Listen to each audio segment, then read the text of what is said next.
capítulo 6, a partir do versículo 22, está dizendo assim: O Senhor Deus disse a Moisés: Fale com Arão e com os seus filhos, e diga-lhes que lhe abençoem todo o povo de Israel do seguinte modo: que o Senhor os abençoe e os guarde, que o Senhor os trate com bondade e misericórdia, que o Senhor olhe para vocês com amor e lhes dê a paz.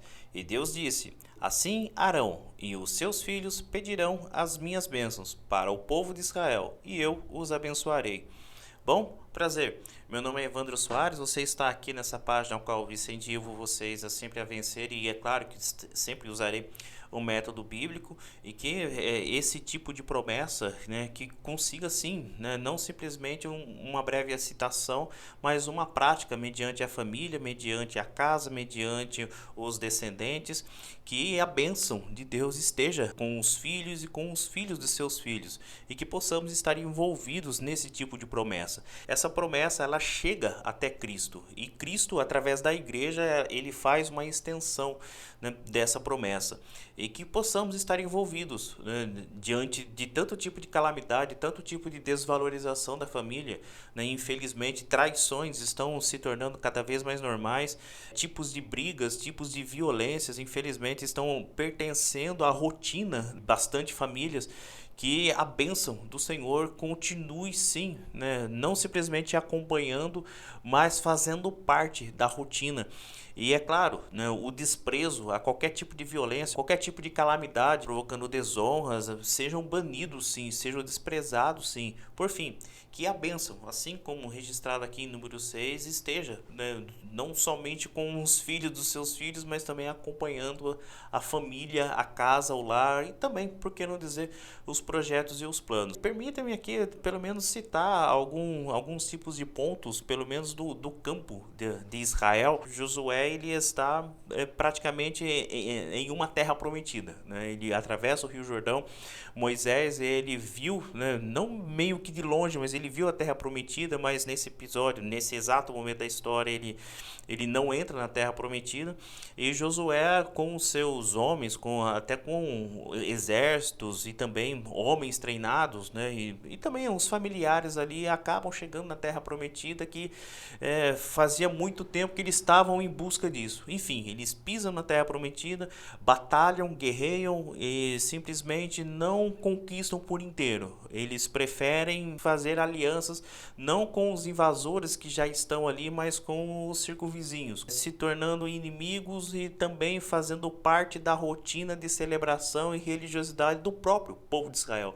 Porque Israel, o povo de Israel, ele começa a fazer tipos de alianças, tipos de celebrações, e assumindo até compromissos com divindades desses inimigos. A idolatria começa a fazer parte de todo esse campo de Israel. A geração de Josué se passam, né? Josué morre, e pelo menos ali entre a junção entre o livro de Josué e o livro de Juízes é muito difícil de dizer quanto tempo se passou, mas por volta ali de mais ou menos 70, 100 anos, pelo menos uma geração se passa e não se tem mais aquele incentivo de adorar a Deus, de louvar a Deus, de ter aquele compromisso, né, de sacrifício, aquele compromisso de conversar com Deus, e se perde com o tempo, né, pois Josué não está mais com eles e não tem mais esse incentivo. Pois bem, o tempo dos juízes é meio, não que é um tempo obscuro, mas é um tempo de muita coisa louca acontecendo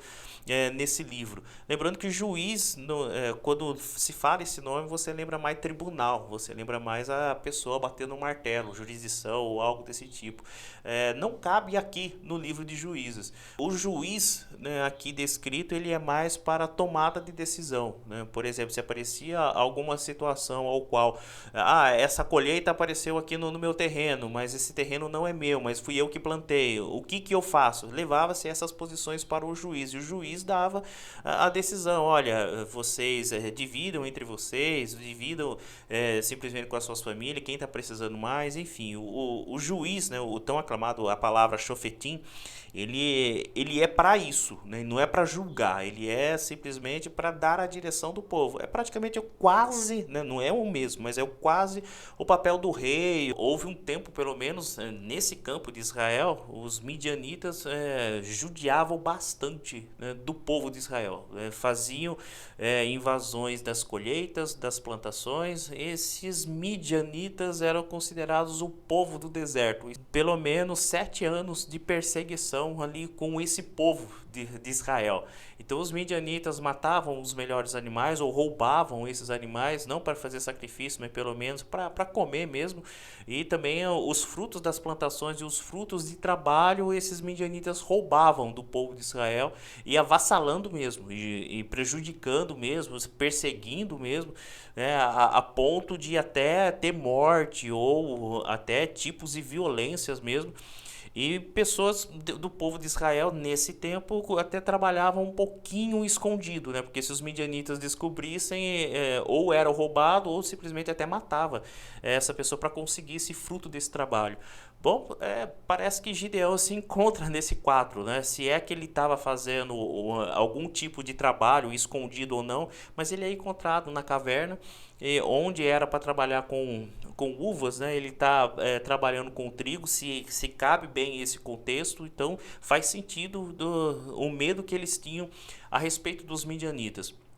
E por fim, Gideão ele começa ali em um tratamento com Deus. O anjo do Senhor aparece ali e ele começa nesse tratamento a trabalhar com ele mesmo, conversando com esse anjo a respeito da identificação dele para com o povo e dele também para com a família dele. Porque nessa conversa com o anjo, Gideão simplifica que ele sempre foi desprezado. Mesmo com esse desprezo, ele acaba nessa conversa indo em frente. Ele destrói, ataca o trono de Baal. Esse trono ele foi pelo menos construído, ou pelo menos influenciado pela ajuda do seu pai, Joás. Quando as pessoas sabem disso, que Gideão fez isso, perseguem Gideão, porque ele pelo menos violou esse trono de Baal. E quando Gideão é pego para ser julgado ou subjugado ou até praticamente morto, Joás ele entra no meio e fala: olha, se Baal é o mesmo Deus, né, é o Deus verdadeiro, então deixa que Baal o julgue. E por causa disso Gideão ele foi poupado tanto de perseguição como que da morte. A palavra idolatria está sempre embutido nesse tratamento ao qual Deus tem para o povo. Deus, quando vai tratar com o povo, ele vai citar pelo menos algum âmbito de idolatria ao qual o povo está pertencendo. Aqui com Gideão é a mesma coisa. Com outros juízes, até o campo de histórica bíblica mesmo, todo o âmbito bíblico, até no campo Novo Testamento, até as palavras vindas de Jesus, faz uma breve citação meio que longínqua, mas ele cita a respeito de idolatria que não pode pertencer ao povo. Se é que eu posso usufruir desse texto para uma aplicação pessoal hoje, cuidado, né, com os tipos de alianças, com os tipos de compromissos que vocês fazem. Deixa eu me incluir aqui também, que nós fazemos dentro da nossa própria casa.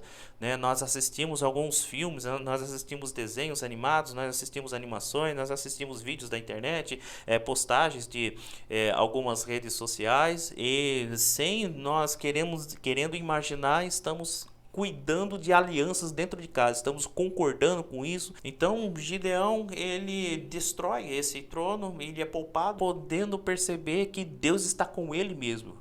Muitas vezes nós fazemos tantas perguntas para a nossa existência que nós até colocamos algum tipo de discussão para Deus resolver. Ó Deus, resolve aí, ó Deus, cuida aí, ó Deus, fala aí. E tanto é que existe o papel fundamental ao qual nós podemos fazer. Nosso fazer não diminui ou aumenta a divindade de Deus, porque Deus é soberano, Ele sabe de todas as coisas, onisciente, onipresente, onipotente.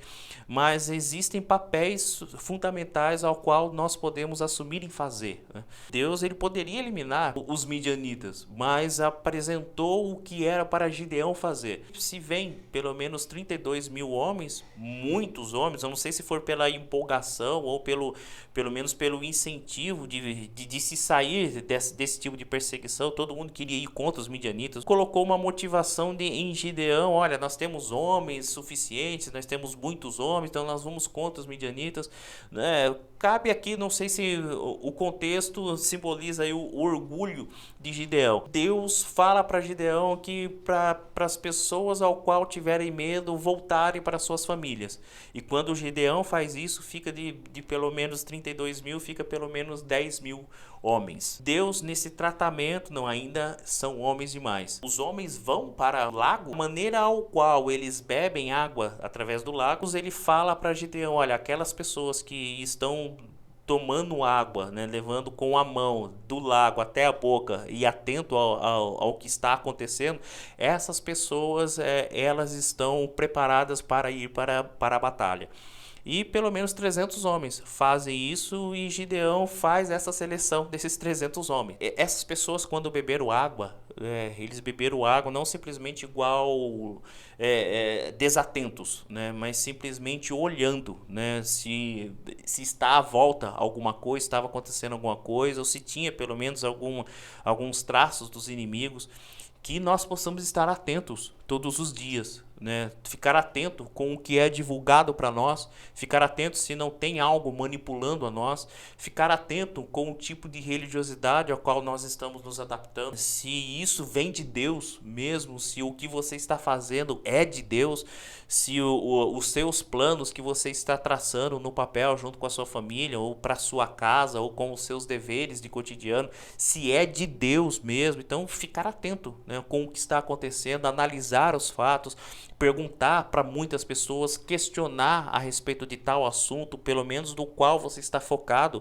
em tentar resolver. Gideão, ele divide essas pessoas pelo menos em 3 regimentos, dá-lhes a ele a trombeta, o jarro, e dentro do jarro dá uma tocha de fogo. E eles vão ao campo dos midianitas, tocam as trombetas, quebra esse jarro, começa a manusear essa tocha, causa algum tipo de confusão entre os próprios midianitas. Eles acordam, ficam totalmente desiludidos, totalmente ali preocupados com o que está acontecendo, ficam confusos e eles nem acabam se conhecendo entre eles mesmos, né? Os midianitas eram tão desorganizados que quando acordaram assustados, começaram a se baterem nele mesmo, a guerrearem entre eles mesmos. Deus, ele dá a vitória ao povo de Israel liderado por Gideão, né? Por essa pessoa que estava escondido na caverna. Existem papéis necessários e fundamentais que nós temos que fazer. Nessa limitação de pensamento que nós temos, tanto de espaço e tempo, nós tomarmos cuidado, né, com o que falamos, né, até com o que nós lemos. Vamos ler mais a Bíblia, né? Vamos congregar mais, né? Vamos orar mais. Deixar de desculpa, dizendo, deixa que Deus resolva, deixa que Deus faça. Gideão poderia falar isso. Ele resolveu ir, né? Ele viu que era Deus falando com ele e ele foi, destronou totalmente o trono de Baal, organizou exércitos, mas ele, sem dúvida, ele foi, né, crendo que Deus estava com ele. Efésios, capítulo 1, versículo 11, está escrito assim, ó: todas as coisas são feitas de acordo com o plano e com a decisão de Deus, de acordo com a sua vontade e com aquilo que ele havia resolvido desde o princípio. Deus nos escolheu para sermos o seu povo por meio da nossa união com Cristo. Quando Deus, né, pelo menos no plano salvífico, tem pelo menos 4 instituições a qual ele mesmo preserva para que se cuide, né? Família, governo humano, Israel e igreja. O significado da palavra igreja é simplesmente ser unidos em um. Isso ela só consegue através dos dons e ministérios dados pelo próprio Deus. E isso não é para separar igreja, né? Para discutir, olha, tal pastor, eu acho que não tem esse tipo de visão, tal missionário está fazendo errado, olha, esse professor de escola bíblica está dando uma aula desse jeito, esse corpo de recepcionista, diaconato, ou essas pessoas de tal ministério infantil está brigando muito. E por fim, o ministério e dom ao qual Deus faz, né, nesse interim de igreja, é simplesmente estar unidos em Cristo. Não é para provocar divisão, não é para provocar algum tipo de calamidade a ponto de separar a igreja e até criar-se um tipo de rebelião.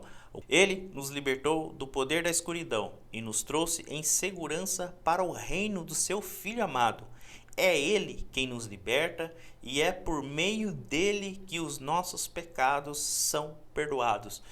Não é porque você faz algum tipo de trabalho na igreja, exerce algum tipo de função na igreja, que você não é punido através de pecados, através de tipos de condenação, ou seja, você se considera o perfeito, a pessoa que não precisa de reparação, a pessoa que não precisa ser instruída, ser ensinada. É Jesus, né, que perdoa pecados, né? É Jesus que nos tirou, né, do reino das trevas e nos trouxe para a luz. É Jesus que perdoa pecados, é Jesus que nos liberta, é Jesus que nos tira desse reino de condenação, né?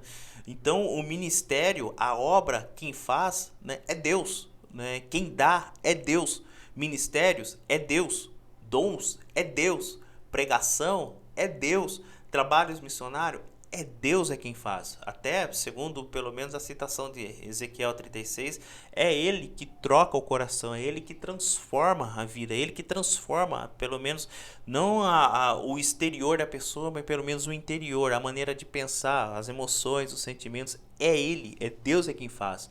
Mateus, capítulo 11, versículo 27, está escrito assim: O meu Pai me deu todas as coisas. Ninguém sabe quem é o Filho a não ser o Pai, e ninguém sabe quem é o Pai a não ser o Filho, e também aqueles a quem o Filho quiser mostrar quem o Pai é.